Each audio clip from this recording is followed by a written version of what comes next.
Osée chapitre 11. Ainsi parle le Seigneur.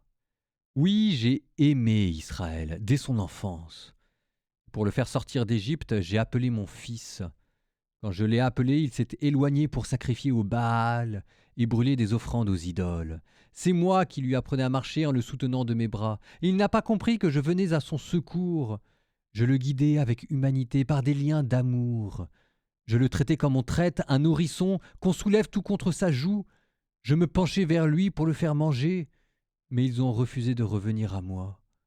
Vais-je les livrer au châtiment? Non, mon cœur se retourne contre moi. En même temps, mes entrailles frémissent. Je n'agirai pas selon l'ardeur de ma colère, je ne détruirai plus Israël, car moi je suis Dieu et non pas homme. Au milieu de vous, je suis le Dieu saint, et je ne viens pas pour exterminer.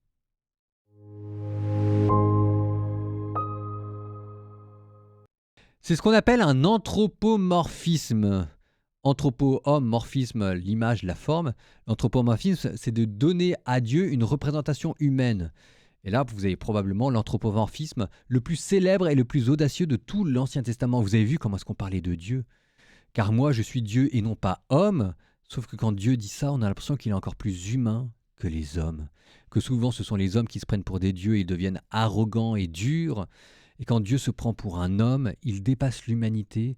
Regardez, mon cœur se retourne contre moi, en même temps mes entrailles frémissent. Et puis avant, on vous montrait comment est-ce qu'il avait pris Israël comme un nourrisson, qu'il avait porté tout contre sa joue.